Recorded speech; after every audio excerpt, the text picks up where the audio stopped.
मुख्यमंत्री हेमंत सोरेन ने मंत्रिमंडल का विस्तार कर लिया और एक तीर से कई निशाने भी साध दिए। मंत्रिमंडल में राधा कृष्ण किशोर सरीखे शानदार अनुभव रखने वाले राजनेता हैं, तो युवा के तौर पर शिल्पी नेहा टिर्की भी। क्षेत्रीय और सामाजिक संतुलन को भी उन्होंने ध्यान में रखते हुए जिम्मेदारी तय की है। मंत्रिमंडल में जिसकी जितनी भागीदारी, उसकी उतनी हिस्सेदारी का फॉर्मूला स्पष्ट झलकता है। सबसे बड़े आदिवासी समुदाय के 4 मंत्री इसका प्रमाण हैं। इसके बाद ओबीसी से 3, अल्पसंख्यक से 2 और अनुसूचित जाति एवं सामान्य वर्ग से 1 मंत्री बनाया गया है। इसे INDIA के जनाधार से भी जोड़कर देखा जा रहा है।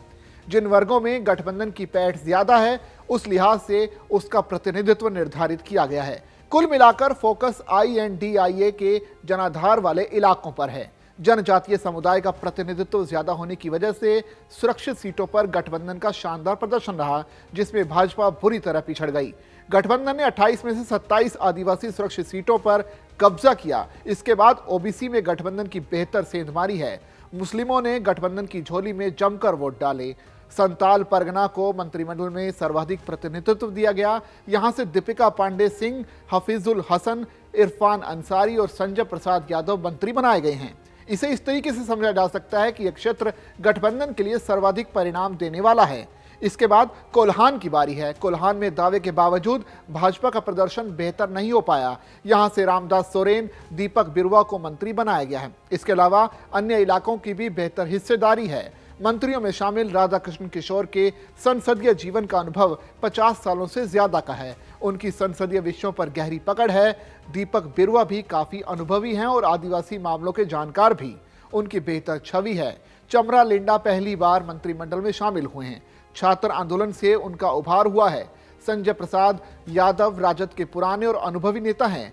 रामदास सोरेन की आंदोलनकारी की छवि रही है। वो आदिवासी विषयों पर गहरी पकड़ रखते हैं। इरफान अंसारी ने लगातार जामताड़ा से चुनाव जीतकर खुद को प्रमाणित किया है। इस बार भी उनकी तगड़ी घेराबंदी की गई थी। रफीजुल हसन ने पारिवारिक विरासत को जिम्मेदारी से संभालकर इसका विस्तार किया है।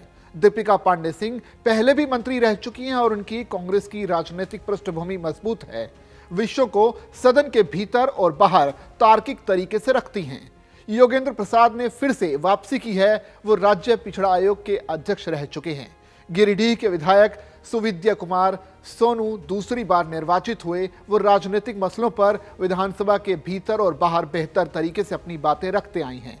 शिल्पी नेहा टिर्की सबसे युवा हैं और राजनीतिक मसलों पर स्पष्ट तरीके से अपनी बातें सदन के भीतर और बाहर रखने में सक्षम हैं।